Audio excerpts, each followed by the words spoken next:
Hi friends, welcome back to my channel simply Sravanthi. ఈరోజు నేను చెప్పబోయే లెసన్ సెమిస్టర్ 2 8th క్లాస్. ఈ అట్టలే మారేయండి ఇప్పుడు కూడా వేరే అట్టలు వచ్చాయి కానీ కంటెంట్ ఒకటే, లోపల ఒకటే. నెక్స్ట్ కౌమార దశ గురించి నేర్చుకుందాం. ఇప్పుడు కౌమార దశ చెప్పే ముందు నెక్స్ట్ బిట్లు ఏటైతే వచ్చాయో చెప్తాను. కొంచెం అంటే మనకు తెలిసిన బిట్లే వచ్చాయి. చూడండి, ఇది చెప్తాను చూడండి. ఇప్పుడు కౌమార దశలో కూడా మనకు మార్నింగ్ సెషన్ నుంచి ఒక బిట్ వచ్చింది, ఆఫ్టర్నూన్ సెషన్ నుంచి ఒక బిట్ వచ్చింది. నెక్స్ట్ టెట్ల నుంచి కూడా చాలా బిట్స్ వచ్చాయి. ఇప్పుడు చూస్తే చూడండి, అందులో కొన్ని బిట్స్ మీకు చూపిస్తాను. ఎలా ఇచ్చాడో అర్థమవుద్ది. ఆహారంలోని ప్రోటీన్ల ఉనికిని తెలుసుకోవడానికి ఉపయోగించినది ఏంటి అని ఇచ్చాడు కదా, అది 6th క్లాస్లో ఉందండి. ఆ బిట్టు 6th లో ఉంటుంది. చూడండి ఇక్కడ ఆహారంలో ఇక్కడేంటి అయోడిన్, చూడండి కాస్టిక్ సోడా ఏంటిది, ప్రోటీన్ల పిండి పదార్థాలు. చూడండి ఇక్కడ copper sulphate, caustic soda. Protein పరీక్షకి ఏంటంటే వాడేమో కాపర్ సల్ఫేట్, కాస్టిక్ సోడా. చూడండి 4th ఆప్షన్ కరెక్ట్. ఆహారంలో ప్రోటీన్ ఉనికిని తెలుసుకోవడానికి వినియోగించే రసాయనాలు కాపర్ సల్ఫేట్, కాస్టిక్ సోడా. ఇదండి copper sulphate, caustic soda. Next చూస్తే సెకండ్ క్వశ్చన్ ఏంటి ఇచ్చాడు, మానవుల్లో పోషణకు సంబంధించిన సరైన క్రమం రాయండి అని ఇచ్చాడు కదా. పోషణకు సరైన క్రమం అని అంటే అప్పుడు మనం ఎందులో నేర్చుకున్నాం, 7th లో కూడా ఉంది, నెక్స్ట్ ఇది 10th లో కూడా ఉంది. చూడండి స్వాంగీకరణ. ఫస్ట్ ఏంటి ఆప్షన్లో ఇచ్చాడు, 4th ఆప్షన్ కదా, ఏ అంతర్గ్రహణం అంటే నోటి ద్వారా ఆహారం తీసుకోవడము, తర్వాత జీర్ణక్రియ, తర్వాత బి శోషణ, తర్వాత స్వాంగీకరణ. ఇవ్వండి ఇక్కడ శోషణ, జీర్ణమైన ఆహార పదార్థాలు శోషించబడి స్వాంగీకరణం జరిపి తర్వాత విసర్జన జరుగుతుంది అనమాట. 10th క్లాస్లో క్లియర్గా ఉంటుంది రండి. 7th లో కొంచెం అక్కడక్కడ ఉంది కదా, 10th లో క్లియర్గా ఉంటుంది. నెక్స్ట్ చూడండి ఇంకేటి ఇచ్చాడు, తినదన సంయోగ క్రియలో పాల్గొన్న పదార్థము ఓటు అని మనకు తెలిసింది. నెక్స్ట్ చూడండి ఏ శ్వాసక్రియల గురించి ఇచ్చాడు, అది కూడా మనకి ఎక్కడ బిట్టు 7th లో వచ్చిన బిట్టే. ఇదండి ఇక్కడ నుంచి వచ్చింది బిట్టు, ఇదండి ఇక్కడ వచ్చింది. అంటే చూడండి ఏంటిది, వాయునాళాల ద్వారా శ్వాసక్రియ ఏంటి, బొద్దింక అనేది వాయునాళాల ద్వారా శ్వాసక్రియ జరుగుతుంది. కప్పల ద్వారా చర్మీ శ్వాసక్రియ, తర్వాత మొక్కలు తీసుకుంటే చేపలు, తర్వాత ఊపిరితిత్తుల ద్వారా కుక్క అని ఇచ్చాడు. ఇవ్వండి ఇక్కడ బొద్దింక వాయునాళ శ్వాసక్రియ జరుగుతుంది కదా, అలా ఇచ్చాడు. నెక్స్ట్ ఇంకేం క్వశ్చన్ ఇచ్చాడు, చూడండి చేపలు అమ్మోనియా ఏంటంటే విసర్జిస్తాయని చెప్పాడు. చేపలు ఏంటో విసర్జిస్తాయి మనం నేర్చుకున్నాము. చూడండి ఇక్కడ ఏ ఆప్షన్ ఇచ్చాడు, 2 ఆప్షన్ ఇచ్చాడు. ఒక నిమిషం చూడండి, చేపలు అనేది అమ్మోనియా, పక్షులు యూరియా. సరికాని జతను జతపరచండి అని ఇచ్చాడు. సరికానిది ఏంటి, పక్షులు యూరియా తప్పు కదా, పక్షులు యూరిక్ ఆమ్లం కదా, మానవుడు యూరియా. నెక్స్ట్ పాములు కూడా యూరిక్ ఆమ్లం, అది కరెక్టే. సరికాని జతలో ఇచ్చాడు. నెక్స్ట్ ఇంకేంటి ఇచ్చాడు, చూడండి ఇందులో ఈ క్వశ్చన్ ఇచ్చాడు ఇప్పుడు చెప్పిన లెసన్లో అనమాట. అమ్మాయిలు చూడండి కౌమార దశ మొదట్లో అమ్మాయిలు అబ్బాయిల కంటే చూడండి అమ్మాయిలు అనేవారు అబ్బాయిల కంటే వేగంగా పెరుగుతారంట. ఇప్పుడు నేర్చుకుంటాం అనమాట. ఇప్పుడు నెక్స్ట్ కౌమార దశ గురించి చెప్తాను కదా, అందులో బిట్ అనమాట. కౌమార దశ మొదట్లో ఏంటవుతుంది, అమ్మాయిలు అనేవారు అబ్బాయిల కంటే వేగంగా పెరుగుతారంటే అమ్మాయిలు వేగంగా పెరుగుతారు అని అర్థం అనమాట. నెక్స్ట్ చూడండి గడ్డి భూముల్లో జీవించడానికి జింక చూపే అనుకూలనాలు మనం చెప్పాను కదా, అది 6th క్లాస్ నుంచే వచ్చింది. జింక చూపే అనుకూలనాలు 6th అది. ఒక్క నిమిషం అండి, ఇదండి ఇది ఏ క్లాస్, 6th సెమిస్టర్ 1. జింక చూపే అనుకూలనాలు. చూడండి జింక చూపే అనుకూలనాలు ఏంటి ఇచ్చాడు, 3వది ACD దృఢమైన మొక్కల కాండాలను నముటకు బలమైన దంతాలు ఉంటాయి. కొన్ని జింక చూపే అనుకూలనాలు ఇక్కడ ఉంటాయి అన్నమాట. పెద్ద చెవులు ఉన్నాయి. నెక్స్ట్ పరిగెత్తడానికి ఫాస్ట్గా ఉంటుంది. నెక్స్ట్ తల పక్కకి కళ్ళు ఉంటాయి. కొన్ని ఇదే బిట్టు ఇక్కడ ఇచ్చాడు. డి కదా, అన్ని వైపుల నుంచి ప్రమాదం చూచడానికి తలకు పక్కకు కళ్ళు ఉంటాయని చెప్పాడు. అన్ని వైపులా చూడండి ఇక్కడ అన్ని వైపుల నుంచి ప్రమాదం చూచుటకు తలకు పక్కకు కళ్ళు ఉంటాయి. కొన్ని ఇది ఇచ్చాడు ఈ బిట్టు. ఇవ్వండి దృఢమైన మొక్కలు కాండాలు నమలటానికి బలమైన దంతాలు ఉంటాయి. నెక్స్ట్ పెద్ద చెవులు ఉంటాయి. నెక్స్ట్ ఇంకేంటి, తల పక్కకు కళ్ళును తిప్పడానికి అన్ని వైపులా తిప్పడానికి ఉపయోగిస్తాయి. ఇది బిట్ ఇచ్చాడు, ఇక్కడ నేను రాసుకోలేదు. ఇది డిఎస్సిలో బిట్ ఇచ్చాడు అనమాట. ఇక్కడ నుంచి చూడండి, ఇదే బిట్ చూసారా. దృఢమైన మొక్కల కాండాలను నమలటానికి బలమైన దంతాలు ఉంటాయి. నెక్స్ట్ భక్షకాల కదలికలు వినడానికి వీలుగా చెవులు ఉంటాయి. భక్షకాల కదలికలు వినడానికి చెవులు ఉంటాయి. నెక్స్ట్ ఆన్సర్ ఏంటి? మూడోది ఏసిడి. ఏసిడి.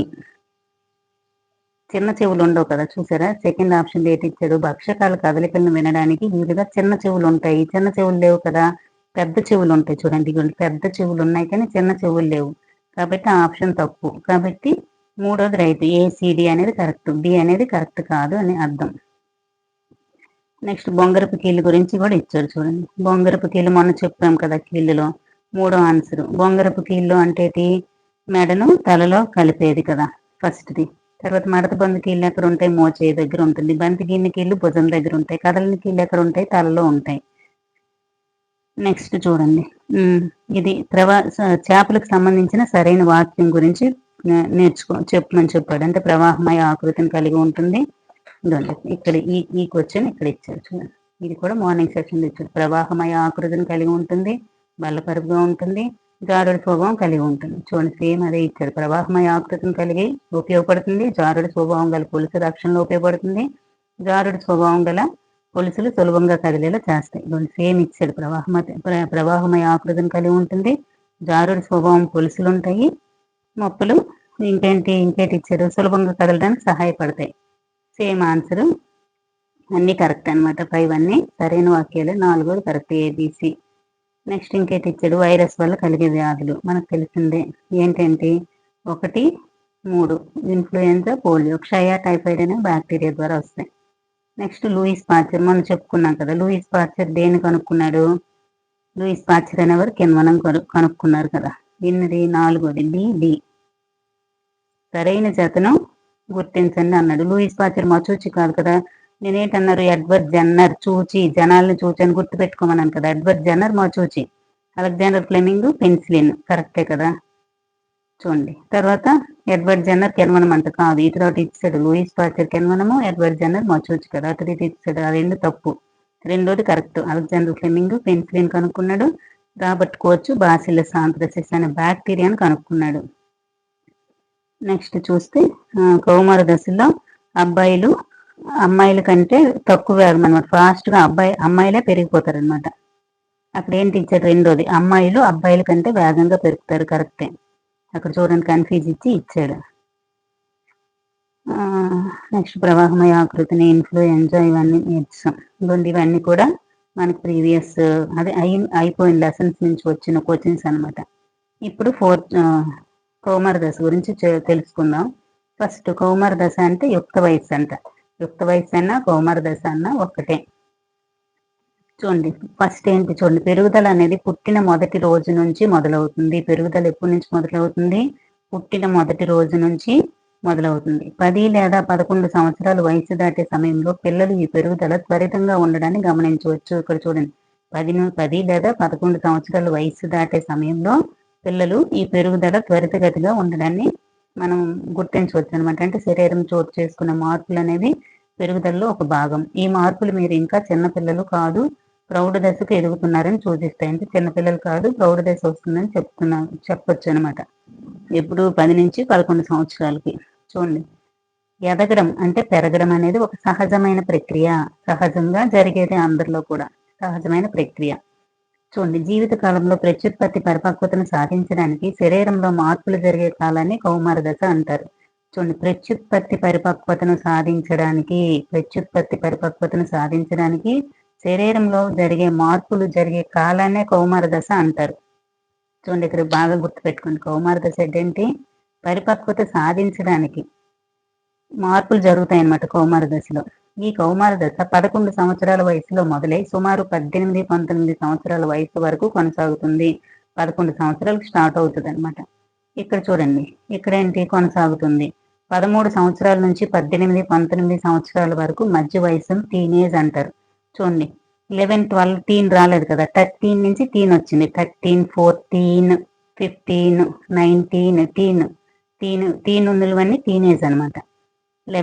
13 నుంచి 19 వరకు టీన్ ఉన్నవన్నీ టీనేజ్.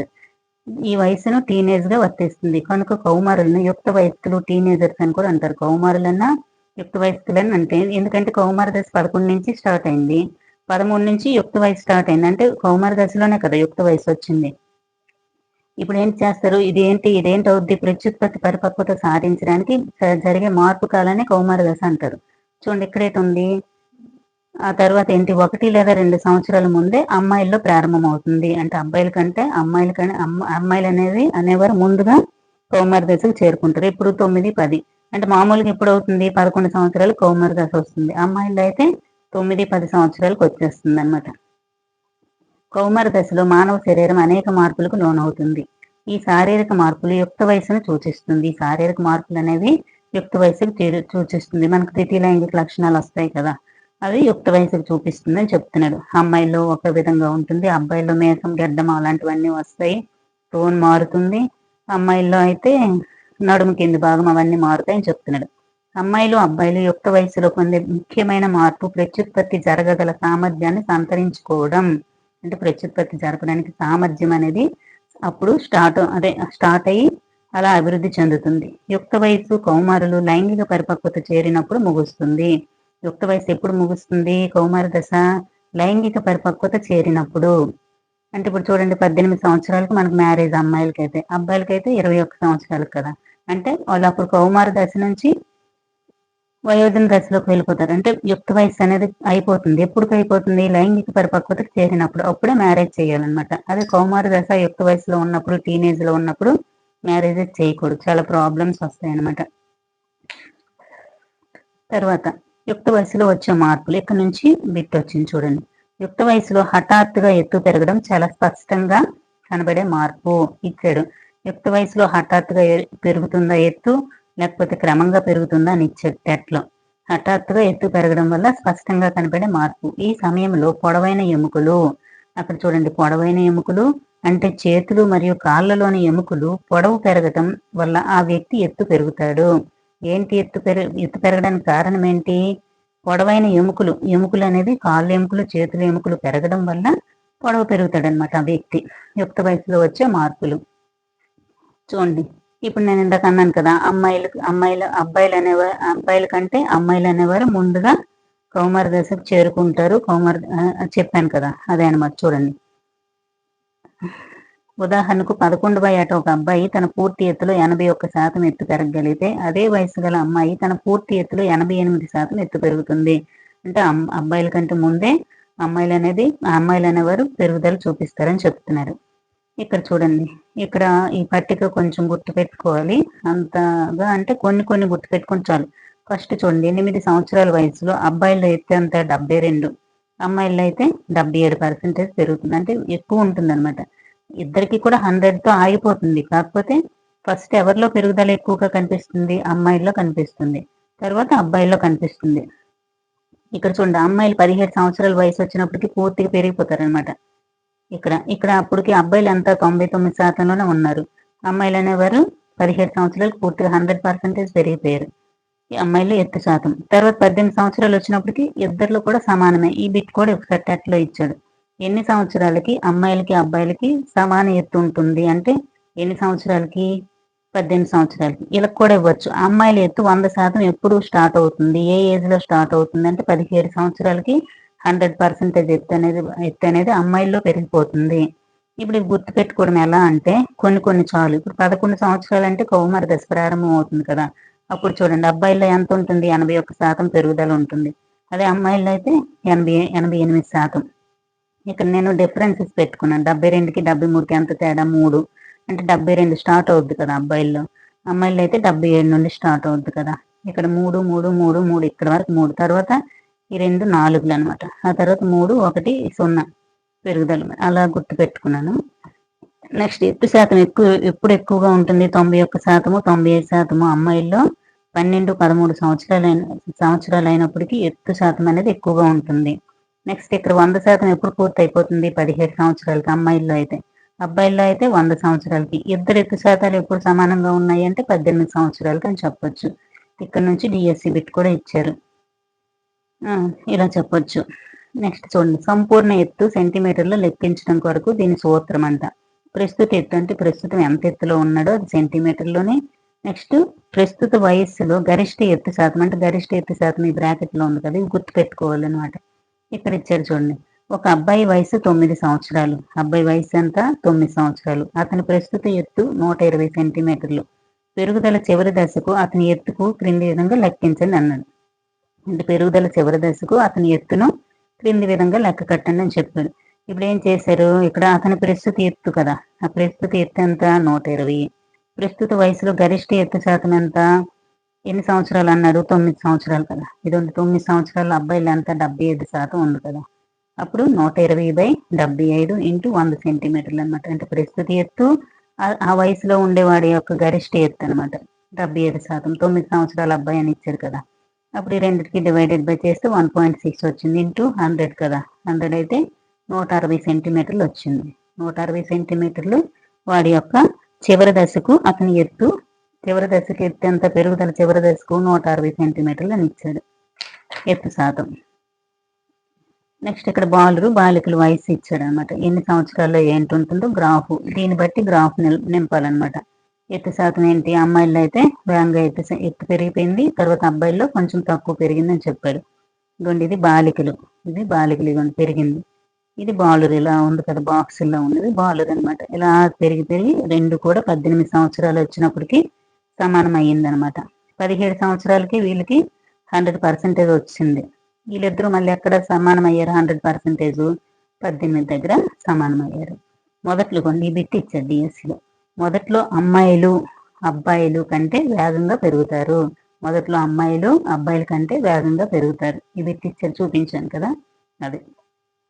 నెక్స్ట్ 18 ఏళ్ల వయసు నాటికి బాలికలు ఇద్దరు గరిష్ట ఎత్తుకు చేరుకుంటారు. 18 సంవత్సరాల నాటికి బాలురు గరిష్ట ఎత్తుకు చేరుకుంటారు. అదే అమ్మాయిలు అయితే 17 సంవత్సరాలకి గరిష్ట ఎత్తుకు చేరుకుంటారు. నెక్స్ట్ చూడండి, శరీరంలో కొన్ని మార్పులు వస్తాయి కదా ఎదుగుదల క్రమ పద్ధతిలో, అలాంటప్పుడు జడిసిపోవద్దు అని చెప్తున్నాడు. శరీరంలో అన్ని భాగాలు ఒకే రీతిలో అభివృద్ధి చెందవు. శరీరంలో అన్ని భాగాలు అనేవి ఒకే రీతిలో అభివృద్ధి చెందవు, చూసుకోండి. కౌమారుల్లో శరీర పరిమాణంతో పోల్చుకుంటే కొన్నిసార్లు కాళ్ళు మరియు చేతులు కాస్త ఎక్కువ పరిమాణంలో ఉన్నట్లు కనిపిస్తాయంట. ఇవ్వచ్చు, కాళ్ళు మరియు చేతులు ఎక్కువ పరిమాణంలో ఉన్నట్లు కనిపిస్తాయా, లేకపోతే ఇంకా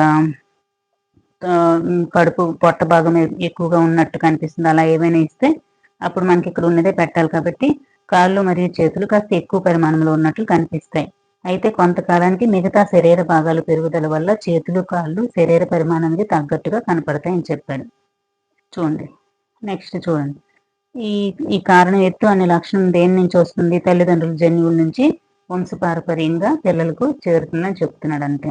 నెక్స్ట్ శరీర ఆకారంలో మార్పు. శరీర ఆకారంలో మార్పులు వస్తాయని చెప్పాను కదా, ద్వితీయ లైంగిక లక్షణాలు అనేసి అంటాం కదా, అవి శరీర ఆకారంలో మార్పులు. అబ్బాయిలు వెడల్పైన చూడండి, అబ్బాయిలకు వెడల్పైన భుజాలు ఉంటాయి, విశాలమైన ఛాతి ఉండటాన్ని మీరు గమనించారా? అబ్బాయిలు ఏంటంటే ఉంటాయి? వెడల్పైన భుజాలు, విశాలమైన ఛాతి. ఎందుకంటే యుక్త వయసుకి చేరిన పిల్లల్లో భుజాలు సాధారణ పెరుగుదల మూలంగా వెడల్పు అవుతాయి. అమ్మాయిల్లో నడుము కింది భాగం వెడల్పు అవుతుంది. టెట్లో ఇచ్చాడు, అమ్మాయిల్లో నడుము కింది భాగం అనేది వెడల్పుగా అవుతుంది. అదే అబ్బాయిల్లో అయితే ఛాతీ మరియు భుజాలు అనమాట. వాళ్ళు ఎక్సర్సైజ్ చేస్తే ఇలా వస్తాయి కదా, ఛాతీ భాగం పెద్దదిగా ఉంటుంది, అలా వస్తుంది. మనకి నడుము కింద భాగంలో వెడల్పుగా మారుతుంది, ఎందుకంటే పిల్లల్ని కనాలి కాబట్టి నడుము కింది భాగం అనేది వెడల్పుగా మారుతుంది.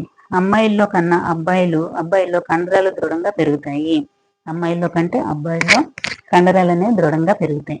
ఈ విధంగా కౌమార దశలోని బాలికల్లో జరిగే మార్పులు భిన్నంగా ఉంటాయి. ఈ విధంగా అబ్బాయిల్లో ఛాతీ మరియు వెడల్పైన భుజాలు పెరుగుతాయి. అమ్మాయిల్లో అయితే నడుము కింది భాగం వెడల్పుగా మారుతుంది. ఎలాగో పిల్లలకి అంటాం కాబట్టి అలా గుర్తు పెట్టుకోవడమే, నడుము కింది భాగం అనేది వెడల్పుగా మారుతుంది. నెక్స్ట్ చూడండి, కంఠ స్వరంలో మార్పు. బొంగురు గొంతు ఉండడానికి కొన్నిసార్లు బాలురు అంటే అబ్బాయిల్లో బొంగురు గొంతు ఉండడాన్ని గమనించారా? యుక్త వయసులో శబ్దపేటిక లేదా స్వరపేటిక పెరగడం ప్రారంభమవుతుంది. అంటే యుక్త వయసులో శబ్దపేటిక లేదా స్వరపేటిక అనేది పెరుగుతుంది. ఎందుకంటే 9వ మృదులాస్థి ఎముకలనే ఉండడం. స్వరపేటికలో 9 మృదులాస్థులు ఉంటాయి కదా, మృదులాస్థి ఎముకలు ఉంటాయి కదా, దానివల్ల స్వరపేటిక అనేది పెరగడం ప్రారంభం అవుతుంది. బాలురులో స్వరపేటిక పెద్దగా ఉంటుంది. బాలురు అంటే అబ్బాయిల్లో, గొంతు భాగం ఉబ్బెత్తుగా చొచ్చుకొని పెరిగే నిర్మాణాన్ని ఆడం శాపిల్ అంటారు. గొంతు భాగం అనేది చూడండి ఇక్కడ ఉబ్బెత్తుగా పొడుచుకొని వచ్చే భాగాన్ని ఆడం శాపిల్ అని కూడా అంటారు. ఇక్కడ ఉంది కదా, ఇది ఆడం శాపిల్. అబ్బాయిల్లో వస్తుంది. అమ్మాయిలో స్వరపేటిక పరిమాణం చిన్నదిగా ఉండటం వల్ల బయటికి స్పష్టంగా కనపడదు. చూడండి, అమ్మాయిల్లో స్వరపేటిక పరిమాణం చిన్నదిగా ఉంటుంది. అబ్బాయిల్లో స్వరపేటిక పరిమాణం అనేది పెద్దదిగా ఉండి బయటికి చొచ్చుకొని ఉండే నిర్మాణాన్ని ఆడం శాపిల్ అంటారు. అమ్మాయిల్లో స్వరపేటిక పరిమాణం చిన్నదిగా ఉండి కనబడదు స్పష్టంగా అని చెప్తున్నాడు. సాధారణంగా కంఠస్వరం అబ్బాయిల్లో బొంగురుగాను, అమ్మాయిల్లో అధిక కీచుదనం అంటే సన్నని కేక అనమాట. ఇప్పుడు మనం అమ్మాయిల పాటలు పాడతాము, సన్నం కేకలా వస్తుంది. అదే అబ్బాయిల్లో అయితే బొంగురుగా వస్తుంది అనమాట. చూడండి, అమ్మాయిల్లో అధిక కీచుదనం కలిగి ఉంటుంది. అంటే సన్నని, కీచుదనం అంటే ఏంటి, సన్నని అంటే కేకలా వస్తుంది కదా, అలా. కౌమారుల్లో బాలికల్లో కొన్నిసార్లు స్వరపేటికలోని కండరాల పెరుగుదల వల్ల గొంతు బొంగురుగా మారుతుంది. చూడండి, కౌమార దశలో బాలురులో అంటే అబ్బాయిల్లో స్వరపేటికలోని కండరాల పెరుగుదల వల్ల గొంతు బొంగురుగా మారుతుంది ఇవ్వచ్చు. ఏ కండరాల పెరుగుదల వల్ల అంటే స్వరపేటికలోని కండరాల పెరుగుదల గొంతు బొంగురుగా మారుతుందని ఇవ్వచ్చు. గొంతు సాధారణ స్థితికి రావడానికి కొన్ని రోజులు లేదా కొన్ని వారాలు పట్టవచ్చు. గొంతు సాధారణ స్థితికి రావడానికి ఎన్ని రోజులు పట్టవచ్చు అని ఇవ్వచ్చు. కొన్ని రోజులు లేదా కొన్ని వారాలు పట్టవచ్చు. నెక్స్ట్ చూడండి, శ్వేత గ్రంథులు, సెబేషియన్ గ్రంథులు, క్రియాత్మకత పెరుగుదల. ఇక్కడి నుంచి కూడా మనకి టెట్ ఇచ్చాడు. కౌమార దశలో శ్వేత గ్రంథులు, సెబేషియన్ గ్రంథులు అంటే ఏంటి, తైల గ్రంథులు. తైలం అంటే నూనె అని గుర్తుపెట్టుకోండి. సెబేషియన్ గ్రంథులు తైలాన్ని స్రవిస్తాయి అనమాట, నూనెని స్రవిస్తాయి కాబట్టి జిడ్డుగా ఉంటుంది ఫేసు. చూడండి, కౌమార దశలో శ్వేత గ్రంథులు, సెబేషియన్ గ్రంథులు, తైల గ్రంథులు, స్రావాలు పెరుగుతాయి. చర్మంలోని ఈ గ్రంథులు చర్యలు పెరగడం వల్ల చాలా మంది యుక్త వయసులో ముఖంపై మొటిమలు ఎక్కువగా వస్తాయి. అంటే ఆయిల్ అనేది స్రవించడం వల్ల కౌమార దశ లేదా యుక్త వయసులో ముఖంపై మొటిమలు అనేవి ఎక్కువగా కనిపిస్తాయని చెప్తున్నారు. సెబేషియన్ గ్రంథులు అంటే చర్మావాస గ్రంథులు, శ్వేత గ్రంథులు అంటే చెమట గ్రంథులు. ఈ రెండు కలిపి చర్మంలో ఉండే గ్రంథులే. శ్వేత గ్రంథులు, తైల గ్రంథులు మరియు లాలాజల గ్రంథులు వంటి కొన్ని గ్రంథులు వాటి స్రావాలు నాళాల ద్వారా విడుదల చేస్తాయి. చూడండి, ఇవి చర్మంలో ఉంటాయి. ఇవి నాళాల ద్వారా విడుదల చేసి చర్మాన్ని, తైల గ్రంథులు అయితే తైలాన్ని, లాలాజల గ్రంథులు అయితే లాలాజలాన్ని రిలీజ్ చేస్తాయంట. వీటికి నాళాలు ఉంటాయి. వాటి స్రావాలను నాళాల ద్వారా విడుదల చేస్తాయి. కానీ అంతఃస్రావక గ్రంథులు హార్మోన్లను నేరుగా రక్తంలోనికి విడుదల చేస్తాయి. అంతఃస్రావక గ్రంథులు అంటే వినాల గ్రంథులు, అంటే నాళాలు ఉండవు. అంతఃస్రావ గ్రంథులు అంటే నాళాలు ఉండవు, అవి నేరుగా రక్తంలోనికి విడుదల చేస్తాయి. అందువల్ల వీటిని వినాల గ్రంథులు అంటారు. ఇప్పుడు నాళ గ్రంథులు ఏంటంటే శ్వేత గ్రంథులు, తైల గ్రంథులు, లాలాజల గ్రంథులు, నాళాలు ఉంటాయి. అదే అంతఃస్రావిక గ్రంథులు అంటే హార్మోన్లు విడుదల చేసి నేరుగా రక్తంలోకి విడుదల చేయడం వల్ల, అందువల్ల వీటిని వినాల గ్రంథులు అంటాం కదా. నెక్స్ట్ చూడండి, ప్రత్యుత్పత్తి అవయవాల పెరుగుదల. ప్రత్యుత్పత్తి అవయవాలు చూడండి, మానవుల్లో ప్రత్యుత్పత్తి అవయవాలను గమనించండి. యుక్త వయసులో పురుష ప్రత్యుత్పత్తి అవయవాలైన ముష్కాలు, పురుషాంగం పూర్తిగా అభివృద్ధి చెందుతుంది. యుక్త వయసులో పురుష ప్రత్యుత్పత్తి అవయవాలైన ముష్కాలు, పురుషాంగము పూర్తిగా అభివృద్ధి చెందుతుంది.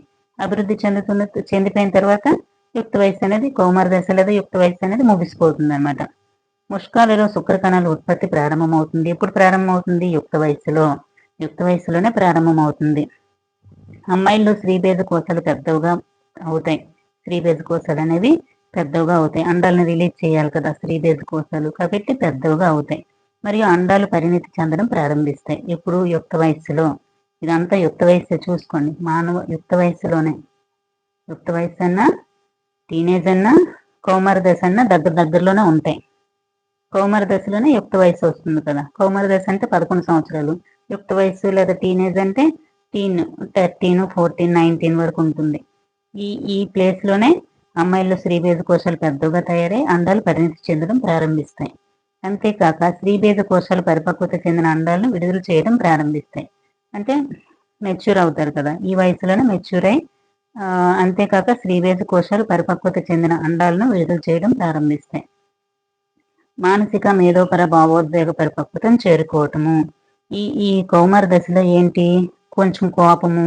కౌమార దశలో ఉన్నవారు తమలో శారీరకంగా, మానసికంగా వస్తున్న మార్పులకు సర్దుబాటు చేసుకునే ప్రయత్నంలో అభద్రతా భావానికి లోనవుతారు. మన అందరికీ తెలిసిందే, అభద్రత, అమ్మో నాకేంటి ఎలా వస్తుంది, ఎలా అవుతుంది అనిపిస్తుంటుంది. అలాంటప్పుడు సరైన గైడెన్స్ కావాలని చెప్తున్నారు, అంతే, ఇందులో ఏం లేదు. నెక్స్ట్ ద్వితీయ లైంగిక లక్షణాలు, ఇది కూడా టెట్లో ఇచ్చాడు. ముష్కాలు మరియు స్త్రీ బీజ కోశాలు అనేవి ప్రత్యుత్పత్తి అవయవాలు కదా. ముష్కాలు పురుషుల్లో ప్రత్యుత్పత్తి అవయవాలు ముష్కాలు, స్త్రీల్లో స్త్రీ బీజ కోశాలు అనే ముష్కాలు. ఇవి శుక్ర కణాలు రిలీజ్ చేస్తాయి, ఇవి అండాలను రిలీజ్ చేస్తాయి. ఈ శుక్ర కణాలు మరియు అండాలు అనే సంయోగ బీజాలను ఉత్పత్తి చేస్తాయి. యుక్త వయస్సులోని అమ్మాయిల్లో వృక్షోజాలు ఎదుగుదల కనిపిస్తుందని చెప్తున్నాడు. అబ్బాయిల్లో ముఖంపై వెంట్రుకలు వస్తాయి, మీసాలు గడ్డలు కూడా వస్తాయి. అమ్మాయిలను మరియు అబ్బాయిలను గుర్తించడానికి ఉపయోగపడే ఈ లక్షణాలను ద్వితీయ లైంగిక లక్షణాలు అంటారు. ఇక్కడ నుంచి ఇచ్చాడు బిట్లు. అమ్మాయిలను మరియు అబ్బాయిలను గుర్తించడానికి ఉపయోగపడే లక్షణాలను ఏటంటారని ఇచ్చాడు. ద్వితీయ లైంగిక లక్షణాలు అంటారు. చూడండి, అబ్బాయిలు ఛాతి పైన కూడా రోమాలు పెరగడం మొదలవుతుంది. అబ్బాయిల్లో ఛాతిపై కూడా రోమాలు పెరుగుతాయి. అబ్బాయిలు చెంకలు, తోడ భాగంలో జననాంగాల దగ్గర కూడా రోమాలు వస్తాయని చెప్పాడు. కౌమార దశలో జరిగే ఈ మార్పులను హార్మోన్లు నియంత్రిస్తాయి. కౌమార దశలో ఈ మార్పులు హార్మోన్లు నియంత్రిస్తాయి. హార్మోన్లు రసాయనిక పదార్థాలు. ఇప్పుడు హార్మోన్లు ఏ పదార్థాలను ఇచ్చాడంటే రసాయనిక పదార్థాలు. ఇవి అంతఃస్రావిక గ్రంథులు కదా. హార్మోన్లు అనేవి అంతఃస్రావ గ్రంథులు అంటే వినాల గ్రంథులు రిలీజ్ చేస్తాయి అనమాట, లేదా అంతఃస్రావ వ్యవస్థ విడుదల చేసే స్రావాలు. ఈ హార్మోన్లు అనేవి ఏంటి? రసాయనిక పదార్థాలు. నెక్స్ట్ అంతఃస్రావిక వ్యవస్థ విడుదల చేసే స్రావాలని కూడా అంటాం. యుక్త వయసు చేరే సమయానికి అబ్బాయిల్లో ముష్కాలు పురుష హార్మోను లేదా టెస్టోస్టెరాన్. పురుష హార్మోన్ అంటే ఏంటి? టెస్టోస్టెరాన్. ఇది వరకే మనం నేర్చుకున్నాం. అదే చూడండి, ఈ ఉదాహరణకు అబ్బాయిల ముఖంపై వెంట్రుకలు రావడం, అమ్మాయిల్లో కౌమార దశకు చేరుకునే వృక్షోజాలు పెరగడం అనే మార్పులకు కారణమైన స్త్రీ హార్మోన్. అబ్బాయిల్లో అయితే ముఖంపై వెంట్రుకలు వస్తాయి, అమ్మాయిల్లో అయితే టెస్టోస్టెరాన్ వల్ల. అమ్మాయిల్లో అయితే స్త్రీ హార్మోన్ ఈస్ట్రోజన్ కు మరో పేరు అని అడుగుతాడు. స్త్రీ హార్మోన్ అంటే ఏంటి అని అడుగుతాడు. కింద పొజిస్ట్రాన్ అవన్నీ ఇస్తాడు, కానీ స్త్రీ హార్మోన్ అంటే ఈస్ట్రోజన్ ఒకటే ఉంది ఇక్కడ. స్త్రీ హార్మోన్ లేదా ఈస్ట్రోజన్ స్త్రీ బీజ కోశాలు ఉత్పత్తి చేయడంలో ప్రారంభిస్తాయి. వృక్షోజాల్లో పాలను స్రవించే గ్రంథులు, క్షీర గ్రంథులు అభివృద్ధి చెందుతాయని చెప్పాడు. నెక్స్ట్ చూస్తే ప్రత్యుత్పత్తి ప్రక్రియను ప్రేరేపించడంలో హార్మోన్ల పాత్ర. అంతఃస్రావిక గ్రంథులు హార్మోన్లు నిర్దేశిత లక్ష్యమును చేర్చడానికి రక్త ప్రవాహంలోనికి విడుదల చేస్తాయి. ఇప్పుడు అంతఃస్రావిక గ్రంథులు ఏం చేస్తాయి? నిర్దేశిత లక్ష్యాలను లక్ష్యస్థానానికి వెళ్ళడానికి రక్త ప్రవాహంలోనికి విడుదల చేస్తాయి. ఏంటి విడుదల చేస్తాయి? హార్మోన్లను. ఏ గ్రంథులు? అంతఃస్రావిక గ్రంథులు. అదే నాళ గ్రంథులు అంటే లాలాజల గ్రంథులు, స్వేద గ్రంథులు, తైల గ్రంథులు, అవి నాళాల ద్వారా రిలీజ్ చేస్తాయి. ఇవేం చేస్తాయి? హార్మోన్లు అనే రసాయనిక పదార్థాలను అంతఃస్రావిక గ్రంథులు లక్ష్యస్థానానికి, అంటే దానికి ఎక్కడికి కావాలో అక్కడికి లక్ష్యస్థానం వైపు హార్మోన్కి స్పందిస్తుందని చెప్పాడు. మన శరీరంలో చాలా అంతఃస్రావిక గ్రంథులు లేదా వినాల గ్రంథులు ఉన్నాయి. ఏంటంటే ఉన్నాయి? ఫస్ట్ ముష్కాలు, స్త్రీ బీజకోశాలు లైంగిక హార్మోన్లను స్రవిస్తాయి. ముష్కాలు, స్త్రీ బీజకోశాలు అనేవి లైంగిక హార్మోన్లు స్రవిస్తాయి. ఈ హార్మోన్లు స్త్రీ మరియు పురుషుల్లో ద్వితీయ లైంగిక లక్షణాల అభివృద్ధికి కారణమని మీరు ఇంతకు ముందే చదివారు. ఈ స్త్రీ బీజకోశాలు, ముష్కాలు అనేవి హార్మోన్లు స్రవిస్తాయి కదా. ఇవి ద్వితీయ లైంగిక లక్షణాలు రావడానికి ఉపయోగపడతాయి. ద్వితీయ లైంగిక లక్షణాలు అంటే అబ్బాయిలు అమ్మాయిలు గుర్తించడానికి ఉపయోగపడే లక్షణాలను ద్వితీయ లైంగిక లక్షణాలు అంటారు. ఇవి ఎక్కడి నుంచి వస్తాయి అంటే ముష్కాలు, స్త్రీ బీజకోశాలు లైంగిక హార్మోన్లు స్రవిస్తాయి. ఆ హార్మోన్ల కారణంగా ద్వితీయ లైంగిక లక్షణాలు వస్తాయని చెప్తున్నాడు. లైంగిక హార్మోన్లు పీయూష గ్రంథి స్రవించే హార్మోన్ నియంత్రణలో ఉంటాయి. చూడండి, 10th క్లాస్లో ఉంది పీయూష గ్రంథి. ఇక్కడ మనం నేర్చుకున్నాం కదా. పీయూష గ్రంథి ఏంటి? చూడండి, ఇక్కడ ఏంటి?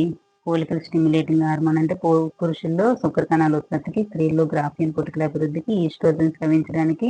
నెక్స్ట్ లుటినైజింగ్ హార్మోన్ పురుషుల్లో టెస్టోస్టెరాన్ స్రవించడానికి, స్త్రీలలో అండోత్సర్గానికి మరియు ప్రొజెస్ట్రాన్ స్రవించడానికి తోడ్పడుతుంది. అంటే ఇదంతా ఈ లైంగిక, చూడండి ఇక్కడ ఉంది కదా, ఇక్కడ ఇచ్చాడు.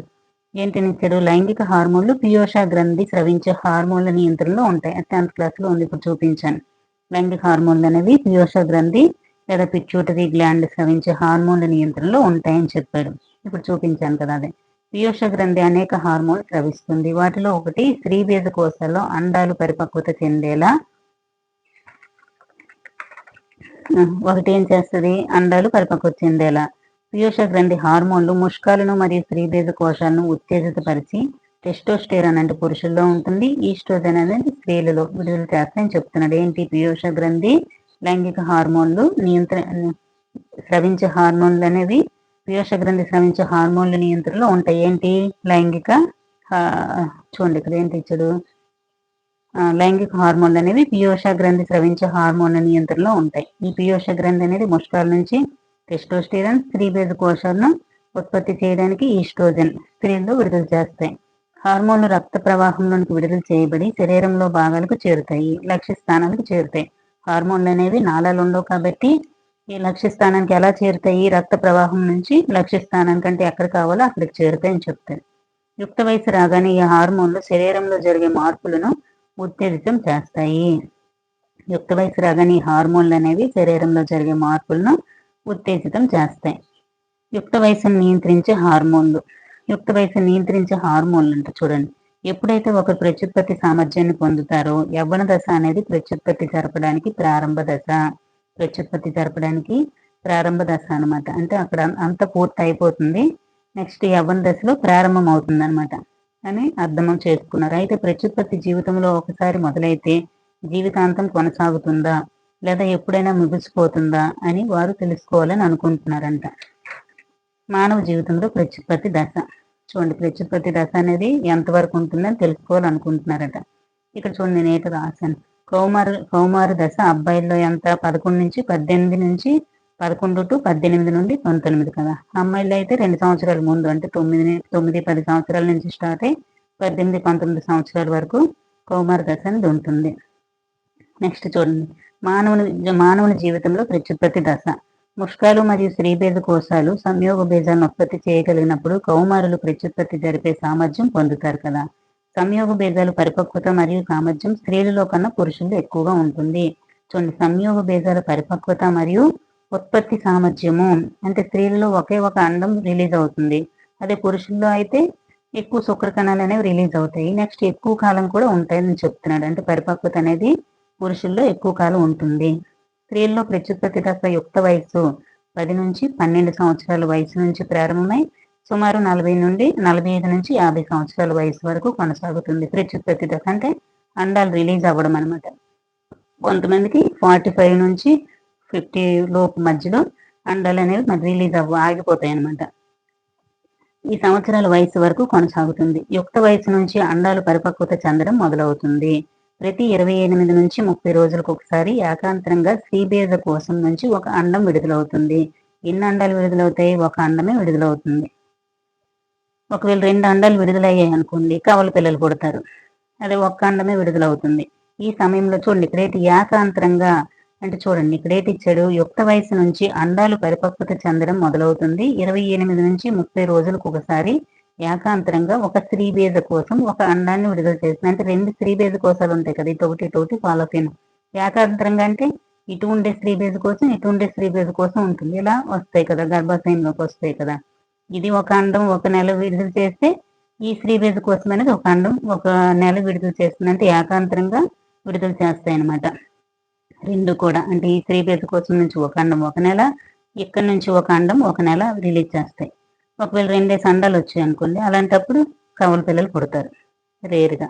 ఈ సమయంలో ఒకవేళ అండం ఫలదీకరణం చెందితే గర్భాశయ కుడ్యం మందంగా మారి అండాన్ని స్వీకరిస్తుంది. మొన్న చెప్పాము, ఇక్కడ ఫాలోపిన్ నాళం ద్వారా ఏమవుతుంది, ఈ ఫాలోపిన్ ట్యూబ్ ద్వారా ఈ సంయుక్త బీజం వెళ్ళి ఫలదీకరణం చెందిన అండం అనేది వెళ్ళి అలా విభజన చెంది పిండంగా మారి గర్భాశయానికి అతుక్కుంటుందని చెప్పాం కదా. అది విడుదలైన అండము మరియు మందంగా మారిన గర్భాశయ గోడల ఉపరితలంలోని రక్తనాళాలు బయటకు విసర్జితం అవుతాయి. స్త్రీల్లో జరిగే ఈ రక్తస్రావాన్ని చూడండి. ఈ సమయంలో ఒకవేళ అండం ఫలదీకరణం చెందితే గర్భాశయ కుడ్యం మందంగా మారి అండాన్ని స్వీకరిస్తుంది. అప్పుడు అండం అభివృద్ధి చెందడం మొదలవుతుంది. ఇది గర్భధారణకు దారితీస్తుంది. అంటే గర్భం పిల్లలు పుట్టడానికి దారితీస్తుంది. ఒకవేళ ఫలదీకరణం జరగకపోతే విడుదలైన అండం అనేది మరియు మందంగా మారిన గర్భాశయ గోడలు ఉపరితలంలోని రక్తనాళాలు బయటకు విసర్జితం అవుతాయి. చూడండి, అండం అనేది ఫలదీకరణం జరిగిపోయింది అనుకోండి, అది పిండంగా మారిపోయి బేబీ బయటకు వచ్చినంత వరకు కొనసాగుతుంది. అదే జరగకపోతే ఏమవుతుంది, అండంతో పాటు మళ్ళీ గర్భాశయంలో ఉండే ఆ రక్తనాళాలు కూడా బయటకు విసర్జితం అవుతాయి. స్త్రీల్లో జరిగే ఈ రక్తస్రావాన్ని ఋతుచక్రము లేదా బహిష్టు అంటారు. ఏంటంటారు? ఋతుచక్రము లేదా బహిష్టు అంటారంట.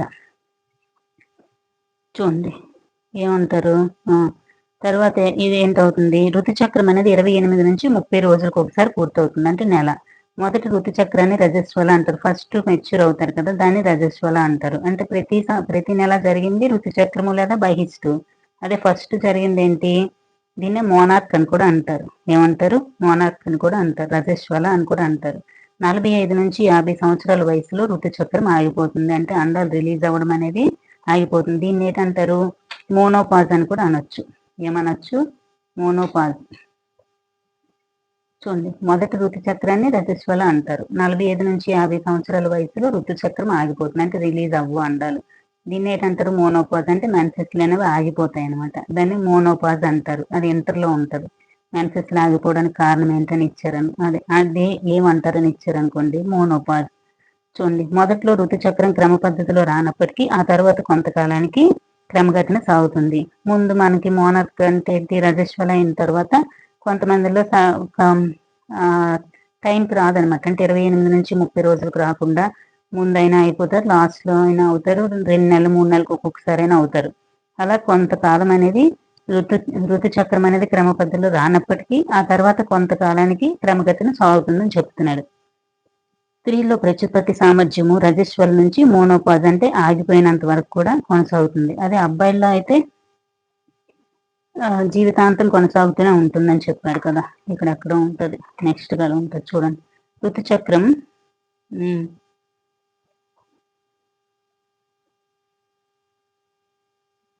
చూడండి, ఇక్కడ స్త్రీల్లో కన్నా పురుషుల్లో ఎక్కువ కాలం ఉంటుంది. అంటే వాళ్ళకి ప్రత్యుత్పత్తి సామర్థ్యం అనేది పురుషుల్లో ఎక్కువ కాలం ఉంటుందని చెప్తున్నాడు. నెక్స్ట్, ఋతుచక్రం హార్మోన్ల నియంత్రణలో ఉంటుంది. ఇవన్నీ ఈ ఋతుచక్రం జరగడానికి కారణం ఏంటి, హార్మోన్ నియంత్రణలో ఉంటుంది. అండం పరిపక్వత, దాని విడుదల, గర్భాశయ గోడలు మందంగా మారడము మరియు గర్భధారణ జరగకపోతే అండం విచ్ఛిన్నం కావడం వంటి ఋతుచక్రంలోని అంశాలు. ఒకవేళ అండం ఫలదీకరణం చెందితే అండంలో విభజన ప్రారంభమై మరింత అభివృద్ధి చెందడానికి గర్భాశయానికి అతుక్కుంటుందని ఇది 4వ పాఠంలో నేర్చుకున్నామని చెప్పాడు. అంతే, జరగకపోతే ఏం చేయాలి, జరిగితే ఏం చేయాలి, ఇవన్నీ కూడా హార్మోన్ నియంత్రణలోనే ఉంటాయి. శిశువుల లైంగికత ఎలా నిర్ధారించబడుతుందని చెప్పాడు. ఎలా నిర్ధారించబడుతుంది, ఫస్ట్ చూడండి, అండం పరిపక్వత చెందింది, తర్వాత అండం విడుదలైంది, తర్వాత గర్భాశయ గోడలు మందంగా మారి అదే పిండంగా మారిపోయింది అనుకోండి అండము, గర్భాశయ గోడలు కతుక్కొని డెలివరీ వరకు అవుతుంది. నెక్స్ట్ అలా కాకపోతే అండం అనేది విచ్ఛిన్నం అవుతుందని చెప్తున్నాడు, ఫలదీకరణం జరగకపోతే. మగబిడ్డ లేదా ఆడబిడ్డ అని తెలుసుకోవడానికి ఏంటి అవుతుంది, ఇక్కడ మనం చూడండి, ఇక్కడ ఏంటి, ప్రతి కణంలోని కేంద్రకం లోపల క్రోమోజోమ్లు ఉంటాయి. ప్రతి మానవుల కణంలో కేంద్రకంలో 23 జతలు క్రోమోజోమ్లు, అంటే 46 క్రోమోజోమ్స్ ఉంటాయి. 23 జతలు, చూడండి, 23 జతలు. వీటిలో ఎక్స్, వై అనే 2 క్రోమోజోమ్లు లైంగిక క్రోమోజోమ్లు. లైంగిక క్రోమోజోమ్లు ఏంటి అని ఇచ్చారు అనుకోండి, ఎక్స్, వై. ఈ లైంగిక క్రోమోజోమ్లు ఏంటి అంటారని ఇచ్చారు అనుకోండి, అల్లోజోమ్స్ అంటారు. ఇది స్త్రీల్లో 2 ఎక్స్ క్రోమోజోమ్లు ఉంటాయి, పురుషుల్లో అయితే ఎక్స్, వై అనేవి ఉంటాయి కదా. ఇప్పుడు ఈ పురుషుల్లో ఉండే ఎక్స్ అనేది స్త్రీల్లో ఉండే ఎక్స్ తో కలిసింది అనుకోండి, అమ్మాయి అవుద్ది. అదే పురుషుల్లో ఉండే వై స్త్రీల్లో ఉండే ఎక్స్, స్త్రీల్లో ఎలాగైనా ఎక్స్లే ఉంటాయి, 2 ఎక్స్లే ఉంటాయి. పురుషుల్లో ఎక్స్, వై ఉంటుంది. ఎక్స్ కలిస్తే అమ్మాయి, వై కలిస్తే అబ్బాయి. అంటే ఎవరి వల్ల వస్తుంది, అబ్బాయిల వల్లే బాబు పాపో తెలుస్తుంది. కానీ ఏమనుకుంటాం మనం, అమ్మాయిలదే తప్పు అనేసి పల్లెటూరులో అనుకుంటారు అనమాట. కానీ అబ్బాయిల నుంచి వచ్చే వై అనేది ఈ ఎక్స్ తో కలిస్తే ఎక్స్ వైగా మారుతుంది, అబ్బాయి అవుతాడు. ఈ ఎక్స్ అనేది ఎక్స్ తో కలిస్తే ఎక్స్ మారితే అమ్మాయి అవుతుంది. నెక్స్ట్ చూడండి, ఎక్స్ క్రోమోజోమ్ మరొక వై క్రోమోజోమ్. చూడండి, శుక్ర కణాలు 2 రకాలను, ఒక రకం ఎక్స్ క్రోమోజోమ్, మరో రకం వై క్రోమోజోమ్ ఉత్పత్తి చేస్తాయి. చూడండి, ఫస్ట్ ఇప్పుడు ఎక్స్, ఇది అండము, ఇది ఎగ్గే. ఇది వై శుక్రకణం, వై శుక్రకణం, ఇది ఎక్స్ శుక్రకణం. వై కలిస్తే అబ్బాయి అయ్యాడు. అది ఎక్స్, అబ్బాయిల తాలూకు ఎక్స్ క్రోమోజోమ్ కలిస్తే అండంతో కలిస్తే ఆడబిడ్డ అయిందనమాట. తండ్రి లైంగిక క్రోమోజోములు గర్భస్థ శిశువు యొక్క లైంగికతను నిర్ధారిస్తాయి. చూడండి, ఇప్పుడు ఇవ్వచ్చు, ఏ యొక్క స్త్రీల యొక్క లైంగిక క్రోమోజోములు శిశువు యొక్క లైంగికతను నిర్ధారిస్తాయా, లేకపోతే పురుషుల యొక్క అంటే తండ్రి యొక్క, పురుషులు లేదా తండ్రి. లైంగిక హార్మోన్లు కానీ ఇతర హార్మోన్లు అంటే ఏంటంటున్నాయి, పియోష గ్రంథి స్రవించే హార్మోన్లు ముష్కాలు మరియు స్త్రీబీజ కోశాలు ఉత్పత్తి చేసే హార్మోన్ ప్రేరేపిస్తాయి. ఇలా చూపించాను కదా 10th క్లాస్లో. పియోష గ్రంథి అనేది ఏం చేస్తుంది, స్త్రీ హార్మోన్లు పురుష హార్మోన్లు ఉత్పత్తి చేసే హార్మోన్లు ప్రేరేపిస్తాయి. పీయూష గ్రంథి ఒక అంతఃస్రావిత గ్రంథి. అంతఃస్రావిత గ్రంథి అంటే ఏంటి? వినాల గ్రంథి అంటే నాళాలు ఉండవు, డైరెక్ట్ గా రక్తంలోనికి రిలీజ్ చేస్తాయి. చూడండి, పీయూష గ్రంథి ముష్కాలు మరియు స్త్రీ బీజ కోశాలే కాకుండా ఇతర అంతఃస్రావిక గ్రంథులైన థైరాయిడ్, క్లోమము మరియు అతివృక్క గ్రంథులు వంటివి కూడా మన శరీరంలో ఉన్నాయంట. ఇక్కడ చూడండి, పీయూష గ్రంథి. పీయూష గ్రంథి ఇది జువాలజీ సెకండ్ ఇయర్ లో ఉంటుందండి, 143 పేజ్ లో. పీయూష గ్రంథి ఎక్కడ ఉంటుంది? హైపోథలామస్ క్రింద కాలాంచిని ఆతికి ఉంటుంది. నెక్స్ట్ ఇక్కడ థైరాయిడ్ గ్రంథి. థైరాయిడ్ గ్రంథి ఎక్కడ ఉంటుంది? మెడ క్రింది భాగంలో స్వరపేటిక మరియు వాయునాళం కూడల వద్ద ఉంటుంది అనమాట. స్వరపేటికకి వాయునాళ కూడల మధ్యలో ఉంటుంది. అతివృక్క గ్రంథి ఎక్కడ ఉంటుంది? మూత్రపిండాలకు పైన ఉంటుంది. నెక్స్ట్ క్లోమ గ్రంథి. ఇదేంటి? స్త్రీబీజ కోశంలో, స్త్రీలలో స్త్రీబీజ కోశ స్థానం. స్త్రీబీజ కోశాలు ఉత్పత్తి చేస్తాయి కదా హార్మోన్స్, ఇది కూడా ఒక గ్రంథే. నెక్స్ట్ ముష్కాలు. ఇప్పుడు సరైన క్రమంలో అమర్చమంటాడు అనుకోండి, 10th ఎగ్జామ్ లో ఫస్ట్ ఏంటి ఉంటుంది, సెకండ్ ఏంటి ఉంటుంది అని కూడా ఇవ్వచ్చు. ఫస్ట్ ఏంటి ఉంటుంది? పైనుంచి పీయూష గ్రంథి, థైరాయిడ్ గ్రంథి, అతివృక్క గ్రంథి, తర్వాత క్లోమ గ్రంథి, తర్వాత స్త్రీబీజ కోశము, ముష్కాలు. 1, 2 అలా గుర్తుపెట్టుకోండి. ఫస్ట్ పీయూష గ్రంథి, ఇక్కడ థైరాయిడ్ గ్రంథి, తర్వాత అతివృక్క గ్రంథి, తర్వాత క్లోమ గ్రంథి, తర్వాత స్త్రీబీజ కోశాలు, తర్వాత ముష్కాలు. చూడండి, ఇక్కడ నుంచి ఒక బిట్ ఇచ్చాడు. చూడండి, పిన్ని వద్దకు వెళ్ళినప్పుడు కాక అనే అబ్బాయి గొంతు చాలా పెద్దదిగా ఉబ్బినట్లుగా ఉండడాన్ని గుర్తు తెచ్చుకున్నాడు. ఆ కాక గాయిటర్ అనే వ్యాధితో బాధపడుతున్నాడంట. అది థైరాయిడ్ గ్రంథికి సంబంధించిన వ్యాధి అని చెప్పారు. థైరాయిడ్కి సంబంధించిన వ్యాధి ఏంటి? గాయిటర్. థైరాయిడ్ గ్రంథి వల్ల ఏటి వస్తుందంటే గాయిటర్. చూడండి, నెక్స్ట్ కాక యొక్క థైరాయిడ్ గ్రంథి థైరాక్సిన్ అనే హార్మోన్ ఉత్పత్తి చేయడం లేదు. థైరాక్సిన్ హార్మోన్ తక్కువ అవ్వడం వల్ల గాయిటర్ వ్యాధి వస్తుందని అర్థం. థైరాయిడ్ గ్రంథికి సంబంధించి థైరాక్సిన్ అనే హార్మోన్ ఉత్పత్తి చేయట్లేదంట, అందుకే గాయిటర్ వచ్చిందనమాట. అంటే దీని అర్థం ఏంటి? థైరాయిడ్ గ్రంథి అనేది థైరాక్సిన్ అనేది తక్కువ ఉత్పత్తి చేయడం వల్ల గాయిటర్ వ్యాధి వచ్చిందని తెలుసుకుంది. నెక్స్ట్ క్లోమ గ్రంథి ఏంటి రిలీజ్ చేస్తుంది? ఇన్సులిన్. ఇన్సులిన్ దేనికి ఉపయోగపడుతుంది? షుగర్ వ్యాధులు వచ్చిన వాళ్ళకి ఎక్కువ గ్లూకోజ్ శాతం అనేది పెరిగిపోవడం వల్ల ఇన్సులిన్ అనేది ఇస్తారనమాట. ఈ ఇన్సులిన్ అనే హార్మోన్ తగినంత మోతాదులో స్రవించబడిపోవడం వల్ల వారిలో మధుమేహ వ్యాధి అంటే చక్కెర వ్యాధి వస్తుంది అనమాట. Diabetes mellitus. మధుమేహ వ్యాధితో డయాబెటిస్ తో బాధపడుతున్న వారికి చెప్పింది. చూడండి, రక్తంలో లవణాల సమతుల్యతకు సరైన మోతాదులో ఉండేలా చూసుకోవాలి. బీపీ ఎలా వస్తుంది? లవణాల సమతుల్యత సరైన మోతాదులో ఉండేలా చూసుకోవాలని చెప్తున్నాడు. అతివృక్క గ్రంథులు స్రవించే హార్మోన్ నిర్వహిస్తున్న వారి పిన్ని వివరించింది. అతివృక్క గ్రంథి ఎడ్రినలిన్ అనే హార్మోన్ స్రవిస్తుంది. అతివృక్క గ్రంథి అనేది ఎడ్రినలిన్. క్లోమ గ్రంథి అయితే ఇన్సులిన్. ఇన్సులిన్ లోపం వల్ల ఏంటి వస్తుంది? ఇన్సులిన్ హార్మోన్ తగినంత మోతాదులో స్రవించకపోవడం వల్ల మధుమేహ వ్యాధి అంటే డయాబెటిస్ చక్కెర వ్యాధి వస్తుంది.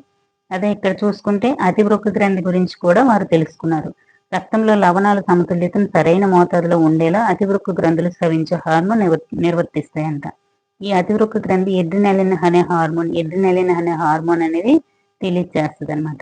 ఈ హార్మోన్ ఒకరు చాలా కోపంగా, ఇబ్బందిగా లేదా ఆందోళనగా ఉన్నప్పుడు కలిగే ఒత్తిడిని శరీరంలో సర్దుబాటు చేయడానికి సహకరిస్తుంది. ఎడ్రినలిన్ అంటే అతివృక్క గ్రంథి ఎక్కడుంది? మూత్రపిండాలకు పైన ఉంది. ఇది ఏం రిలీజ్ చేసింది? ఎడ్రినలిన్ అనే హార్మోన్ అనేది స్రవిస్తుంటుంది. ఈ హార్మోన్ ఒకరు కోపంగా, ఇబ్బందిగా లేదా ఆందోళనగా ఉన్నప్పుడు కలిగే ఒత్తిడి నుంచి శరీరాన్ని సర్దుబాటు చేస్తుంది. అదే లేకపోయిందనుకోండి, దీన్ని సర్దుబాటు చేయలేదన్నమాట. పీయూష గ్రంథి నెక్స్ట్ లవణాల సమతుల్యతకు, రక్తంలోని లవణాల సమతుల్యతకు సరైన మోతాదులో ఉండేలా ఎడ్రినలిన్ అనే హార్మోన్ అనేది చూసుకుంటుందన్నమాట. నెక్స్ట్ పీయూష గ్రంథి హార్మోన్ ఆదేశాలను పొందిన తర్వాత థైరాయిడ్, అతివృక్క గ్రంథులు వాటి హార్మోన్ స్రవిస్తాయి. పీయూష గ్రంథి హార్మోన్లు ఆదేశాలను పొందిన తర్వాత థైరాయిడ్, అతివృక్క గ్రంథులు వాటి హార్మోన్లు స్రవిస్తాయి. అంటే పీయూష గ్రంథి చెప్తే ఇవి చేస్తాయి అన్నమాట. పీయూష గ్రంథి ఒక వ్యక్తి యొక్క సాధారణ పెరుగుదలకు అవసరమైన పెరుగుదల హార్మోన్లు కూడా స్రవిస్తాయి. పీయూష గ్రంథి పెరుగుదల హార్మోన్లు కూడా స్రవిస్తాయి. అది కూడా టెట్లో ఇచ్చాడు బిట్టు. కీటకాలు మరియు కప్ప జీవిత చక్రాన్ని పూర్తి చేయడంలో హార్మోన్లు. నెక్స్ట్ మనలోనే కాకుండా కీటకాలు, కప్పల్లో కూడా హార్మోన్లు అనేవి జీవిత చక్రాన్ని పూర్తి చేస్తాయంట. ఏంటవి? చూడండి, ట్యాక్పోల్ వివిధ దశలు అనంతరం కప్పగా మారుతుంది. ఇప్పుడు చూడండి, మనం కప్పలు, పట్టు పురుగులు, కప్పలు అవన్నిట్లో రూప విక్రీ జరుగుతుంది, ప్రౌఢ జీవిగా మారుతాయి కదా. లార్వా దశ వివిధ దశల నుంచి ప్రౌఢ జీవిగా మారుతాయి. ఈ పట్టుపురుగు జీవిత చక్రంలోను నెక్స్ట్ కప్పలోను ట్యాడ్పోల్ దశలో అనంతరం కప్పగా మారుతుంది కదా. ఈ లార్వా నుంచి ప్రౌఢ దశగా మారే ఈ మార్పులు రూపవిక్రియ అంటాం కదా. ఈ రూపవిక్రియను కీటక హార్మోన్లు నియంత్రిస్తాయి. ఇవేం చేస్తాయి? కీటక హార్మోన్లు. కీటకాల్లో అయితే కీటక హార్మోన్లు నియంత్రిస్తాయి. కప్పలో రూపవిక్రియను థైరాయిడ్ గ్రంథి స్రవించే థైరాక్సిన్ హార్మోన్ నియంత్రిస్తుంది. చూడండి, కీటకాల్లో అయితే కీటక హార్మోన్స్ నియంత్రిస్తాయి. అదే కప్పలో అయితే థైరాయిడ్ గ్రంథి స్రవించే థైరాక్సిన్ హార్మోన్ నియంత్రిస్తుంది. ఇక్కడ ఇవ్వచ్చు, కప్పలో ఏ గ్రంథి నియంత్రిస్తుంది అంటే థైరాయిడ్ గ్రంథి. ఏ హార్మోన్ అంటే థైరాక్సిన్ గ్రంథి. Thyroxine hormone. గ్రంథి అంటే థైరాయిడ్ గ్రంథి, హార్మోన్ థైరాక్సిన్. కప్పలో రూపవిక్రియను నియంత్రిస్తాయి. నెక్స్ట్ చూడండి, థైరాక్సిన్ ఉత్పత్తికి నీటిలో అయోడిన్ అవసరం అవుతుంది. టాడ్పోల్ పెరిగే నీటిలో తగినంత అయోడిన్ లేకపోతే ఆ టాడ్పోల్ ప్రౌఢజీవులుగా మారలేవు. అయోడిన్ అనేది లేకపోతే ఆ టాడ్పోల్ అనేది ప్రౌఢజీవిగా మారలేదంట. ఆ నీటిలో తగినంత ఏంటి ఉండాలి? అయోడిన్ అనేది ఉండాలి. ఇది కూడా ఇవ్వచ్చు. కప్పలు పెరగడానికి ఏంటి అవసరము? కింద అయోడిన్ లేకపోతే ఇంకేదేదో ఇవ్వచ్చు. అయోడిన్ అనేది లేకపోతే టాడ్పోల్ అనేవి ప్రౌఢజీవులుగా మారలేవంట. నెక్స్ట్, ప్రత్యుత్పత్తి ఆరోగ్యము. మనకు తెలిసిందే, సంతులన ఆహారం తీసుకోవాలి. కౌమార దశలో ఉండే వ్యక్తులు అనేవారు చూడండి, ఏ వ్యక్తి అయినా ఏ వయసులోనైనా శారీరక ఆరోగ్యం కోసం సంతులిత ఆహారం తీసుకోవాలి. కౌమార దశలో శారీరక పెరుగుదల జరుగుతున్నందున ఇది అత్యంత అవసరం. ఏ దశలోనైనా తీసుకోవాలి. అత్యంత అవసరమైన దశ ఏంటి? కౌమార దశలో తప్పనిసరిగా తీసుకోవాలి. ఎందుకంటే వారిలో ప్రత్యుత్పత్తి సంబంధిత అవయవాలు అవన్నీ నీట్గా అవ్వాలి కాబట్టి సంతులన ఆహారం మంచిగా అత్యవసరంగా తీసుకోవాలని చెప్తున్నాడు. కౌమారుల్లో పోషక అవసరాలు మనకు తెలిసినవి. సంతులిత ఆహారం అంటే ఏంటి? ప్రోటీన్స్, పిండి పదార్థాలు, క్రొవ్వులు, విటమిన్లు తగిన మొత్తంలో ఉన్న సంతులిత ఆహారం అంటే ఏమిటో గుర్తు తెచ్చుకొని అన్నారు. అంటే ఏంటి? రొట్టెలు, అన్నము, పప్పు, కూరగాయలు, పాలు ఒక సంతులిత ఆహారము. చూడండి, ఒక మంచి సంతులిత ఆహారాలు ఇవన్నీ. పాలు అనేది ఒక సంతులిత ఆహారం అంట. పండ్లు కూడా పోషణను అందిస్తాయి. శిశువులకు అవసరమైన అన్ని పోషకాలను తల్లిపాలు అందిస్తుంది. శిశువులకు అవసరమైన అన్ని పోషకాలు కూడా తల్లిపాలు అనేవి అందిస్తాయి. అంటే సంతులిత ఆహారం కదా. సంతులిత ఆహారం అంటే ఏంటి? అన్ని రకాలు ఉంటాయి. విటమిన్స్, క్రొవ్వులు, పిండి పదార్థాలు అవన్నీ కలిపితే కదా సంతులిత ఆహారం. అదంతా ఎందులో ఉంటుంది? పాల్లో ఉంటుంది. శిశువులకు అవసరమైన అన్ని పోషకాలు కూడా తల్లిపాల ద్వారా అందిస్తాయి. రక్తం తయారీకి ఇనుము అవసరం. ఇది టెట్లో ఇచ్చాడు బిట్టు. రక్తం తయారీకి ఏంటి అవసరము? ఇనుము, ఐరన్. ఇది ఇనుము కలిగిన ఆకుకూరలు, బెల్లము, మాంసము, నిమ్మ జాతులు, ఉసిరి వంటివి కౌమారులకు చాలా మంచి ఆహారము. రక్తం తయారీ చేయడానికి ఏంటంటే బెల్లము, ఐరన్ ఉంటుంది తినమంటారు, ఆకుకూరలు తినమంటారు, మాంసము, నిమ్మ జాతులు, ఉసిరి వంటివి ఇవ్వాలని చెప్తున్నాడు. నెక్స్ట్, చిరుధాన్యాలు, పాలు, మాంసం, విత్తనాలు మరియు పెరుగుదల కోసం ప్రోటీన్లు అందించే పప్పు ధాన్యాలు కూడా ఉన్నాయా? శక్తినిచ్చే క్రొవ్వులు, చక్కెరలు కూడా ఉన్నాయా? తీసుకోవాలంటే ఏ భోజనంలో ఏంటి ఉన్నాయో అవి చూసుకోవాలని చెప్తున్నాడంటే సంతులిత ఆహారం తీసుకోవాలని చెప్తున్నారు అంతే. రక్షణనిచ్చే ఆహారమైన పండ్లు, కూరగాయలు. మాట ఏమిటి? రక్షణనిచ్చే ఆహారమైన పండ్లు, కూరగాయలు అంట. తగినంత పోషక విలువలు లేని చిప్స్ డబ్బాల్లో నిల్వ ఉంచిన ఆహారం చాలా రుచిగా ఉన్నప్పటికీ మన రోజువారీ ఆహారానికి ప్రత్యామ్నాయం కాకూడదని చెప్తున్నాడు. ఫాస్ట్ ఫుడ్స్ అలాంటివి ఎక్కువ తీసుకోకూడదని చెప్తున్నాడు. ఇవి అవసరమైన ఆహార పదార్థాలు: మాంసం, కూరగాయలు, పాలు, పండ్లు, ధాన్యాలు. వ్యక్తి పరిపక్వత. ప్రతి ఒక్కరూ వ్యక్తిగత పరిశుభ్రంతో ఉండాలి. నెక్స్ట్, దుర్వాసన. శ్వేత గ్రంథులు చురుగ్గా పనిచేయడం వల్ల ప్రతిరోజు కనీసం ఒకసారైనా తప్పక స్నానం చేయాలి. శ్వేత గ్రంథులు చురుగ్గా పనిచేయడం వల్ల వచ్చే శరీర దుర్వాసనను తొలగించడానికి స్నానం చేయాలని చెప్తున్నారు. 4 లేదా 5 గంటలకు ఒకసారి. చూడండి, ఇప్పుడు అమ్మాయిల్లో అయితే మరింత ప్రత్యేక శ్రద్ధ తీసుకోవాలి. ఎందుకంటే వాళ్ళలో ఋతుచక్ర సమయంలో తగిన జాగ్రత్తలు తీసుకోవాలి. 4 లేదా 5 గంటలకు ఒకసారి ప్యాడ్ను మార్చుకోవాలని చెప్తున్నారు. నెక్స్ట్, ఋతుచక్రంలో అపోహలు అనమాట. అంటే ఋతుచక్రం సమయంలో అబ్బాయిలు చూస్తే గర్భవతి అవుతారు అనుకుంటారు. అది తప్పు. తన బిడ్డ యొక్క లైంగికతకు తల్లే కారణం అంటారు. కాదు, అబ్బాయిలు. ఎందుకంటే XY అనే 2 క్రోమోజోమ్స్ అబ్బాయిల్లోనే ఉంటాయి కాబట్టి అమ్మాయిల్లో ఎలాగో 2 Xలే ఉంటాయి. అబ్బాయిల నుంచి వచ్చే X క్రోమోజోమ్ అయితే మగపిల్లడు పుడతాడు. అలా కాబట్టి తన బిడ్డ యొక్క లైంగికతకు తండ్రే కారణం, తల్లి కారణం కాదు. ఋతుచక్ర సమయంలో ఆ అమ్మాయిని వంటగదిలోకి అనుమతించకూడదు, తప్పు. అనుమతించవచ్చు. నెక్స్ట్ చూడండి, అమ్మాయిలు మామూలుగా తిరగొచ్చు ఋతుచక్ర సమయంలో. కానీ అపోహలనమాట. ఎందుకంటే బయట ఉంచేస్తారు 3 డేస్ అప్పుడు ఉంచేసేవారు. ఎందుకంటే వాళ్ళు కొంచెం అప్పుడు డల్‌గా ఉంటారు కాబట్టి అలా పని ఒత్తిడి వల్ల అంటే పూర్వము ఎక్కువ మంది జనాలుండేవారు కదా! చిన్న కుటుంబాలు కాకుండా పెద్ద కుటుంబాలుండేవి. అలాంటప్పుడు వాళ్ళకి బయట ఉంటే బెస్ట్ అని అలా ఉంచేవారు. ఇప్పుడు కూడా అలా చేయకూడదు అని చెప్తున్నారు. మత్తు మందులకు డ్రగ్స్ నో చెప్పడం. వద్దు అని చెప్పాలనమాట. మత్తు మందులు, డ్రగ్స్ తీసుకోకూడదు. హెచ్ఐవి అనేది ఎయిడ్స్ సోకిన తల్లి నుంచి శిశువుకు ఆమె పాల ద్వారా కూడా వ్యాప్తి చెందుతుంది. ఇది ఇంపార్టెంట్. మిగతావన్నీ మనకు తెలిసినవే. నెక్స్ట్ కౌమార దశలో గర్భధారణ. మన దేశంలో వివాహానికి చట్టబద్ధమైన వయసు బాలికల్లో 18 అంటే టీనేజ్ దాటిపోవాలి. కౌమార దశ ప్రత్యుత్పత్తి ప్రారంభమవుతుంది. కానీ ప్రత్యుత్పత్తి దశ అంతా పూర్తి అయిపోయిన తర్వాత పూర్తిగా పరిణితి చెందిపోతారు కదా! అప్పుడు 18 సంవత్సరాల అమ్మాయిలకు పెళ్లి చేయాలి. 21 సంవత్సరాలు వచ్చినప్పుడు అబ్బాయిలకు పెళ్లి చేయాలి. ఎందుకంటే కౌమార దశలో ఉండే తల్లులు మాతృత్వం కోసం మానసికంగా లేదా శారీరకంగా సిద్ధంగా ఉండరు. అంటే 18 సంవత్సరాలకు ముందు శారీరకంగా మాతృత్వం కోసం మానసికంగా సిద్ధంగా ఉండరు. నెక్స్ట్ తల్లి బిడ్డలు ఇద్దరు ఆరోగ్య సమస్యలు ఉండకూడదు అంటే బాల్య వివాహాలు చేయకూడదని చెప్తున్నాడు. నెక్స్ట్ చూసుకుంటే అబ్బాయిల్లో అయితే మీసాలు గడ్డలు వస్తాయి. కౌమార దశలో పిల్లలు ఎత్తుగా పెరుగుతారు. 11 నుంచి 19 సంవత్సరాల మధ్య వయసు ఉన్న పిల్లలను కౌమారులు అని కూడా అంటారు. నెక్స్ట్ చూడండి ఋతుచక్రము. ఋతుచక్రం ఎలా జరుగుతుంది? టెస్టోస్టిరాన్ అనేది పురుష హార్మోన్, ఈస్ట్రోజన్ అనేది స్త్రీ హార్మోను. ఫలదీకరణ చెందిన అండాన్ని స్వీకరించి స్త్రీల్లో గర్భాశయ కుడ్యం తనకు తానుగా మార్పులకు సిద్ధమవుతుంది. అదే ఫలదీకరణం జరగకపోతే గర్భాశయ గోడ యొక్క మందమైన పొర విచ్ఛిన్నమై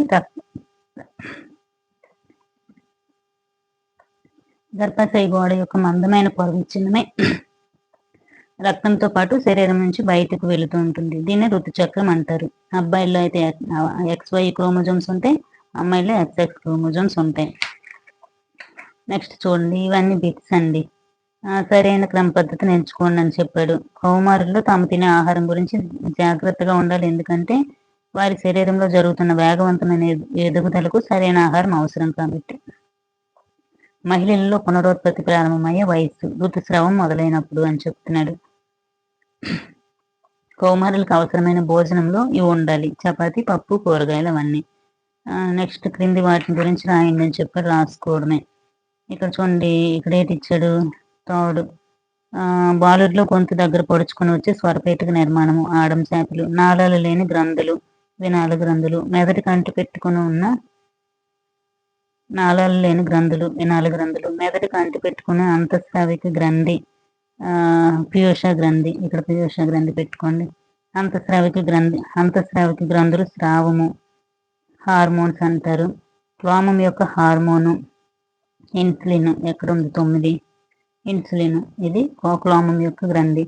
స్త్రీ హార్మోను ఈస్ట్రోజను. ఇప్పుడు నిలువు. పురుష హార్మోన్ ఏంటి? టెస్టోస్టెరాన్.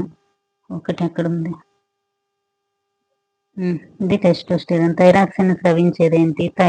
థైరాక్సిన్ స్రవించేది థైరాయిడ్ గ్రంథి. హార్మోన్ రక్త ప్రవాహం ద్వారా ఎక్కడకు చేరుకుంటుంది. హార్మోన్లు అనేవి ఎక్కడికి చేరుకుంటాయి? లక్ష్యస్థానం వైపు చేరుకుంటాయి. 5ది ఎక్కడుంది? లక్ష్యస్థానం వైపు చేరుకుంటాయి. వాయిస్ బాక్స్ లేదా శబ్దపేటిక. 6. స్వరపేటిక అని కూడా అంటారు. వాయిస్ బాక్స్ నే శబ్దపేటిక లేదా స్వరపేటిక అంటారు. టీనేజర్స్ కి మరో పదము కౌమారులు. కౌమార దశ మార్పులకు పదం. కౌమార దశలో మార్పులకు పదం యుక్త వయస్సు అని కూడా అంటారు. ఇది అయిపోయింది. నెక్స్ట్ చూసుకుంటే అమ్మాయిల్లో అబ్బాయిల్లో ఎత్తు. ఇక్కడ చూసుకుంటే చూడండి, ఎత్తు సెంటీమీటర్లు అని అడిగాడు. ఇంకా 9 సంవత్సరాలు ఉన్నప్పుడు అబ్బాయిల్లో ఎత్తు ఎంత వచ్చింది? 160 కదా. అలా ఇక్కడ బ్రాకెట్లో వేసాడు. అంటే వయసు 0 సంవత్సరాల్లో 53 ఉంటాయి. అదే 20 సంవత్సరాలు వచ్చినప్పటికి 176 అబ్బాయిల్లో ఎత్తు ఉంటుంది. అమ్మాయిల్లో అయితే 165 సెంటీమీటర్లు ఎత్తు ఉంటుందని చెప్పాడు. నెక్స్ట్ చూసుకోండి, ఇక్కడ 2011 జనాభా ప్రకారం 1000 మంది పురుషులకు గాను 940 మంది కౌమార స్త్రీలు ఉన్నారు. నెక్స్ట్ హెచ్ఐవి అనేది 15 నుంచి 20 వాక్యాలు రాయమని చెప్తున్నాడు. అంతే ఏం లేదు, అంతే. నెక్స్ట్ 6th లెసన్ మొక్కలు జంతువుల సంరక్షణ. ఇది నీట్గా అంతే. ఇందులో నుంచి 2-3 బిట్స్ వచ్చాయి. టెట్లో 1, నెక్స్ట్ డిఎస్సిలో మార్నింగ్ సెషన్లో 1 వచ్చింది, ఈవినింగ్ సెషన్లో కూడా 1 వచ్చింది. అంతేనండి. ఈరోజు సెమిస్టర్ 2 అయిపోయింది. ఫాస్ట్‌గా కంటెంట్ అయితే తర్వాత ఏదో చూద్దాం. ఓకే. అందరికీ బాయ్. బాగా చదవండి.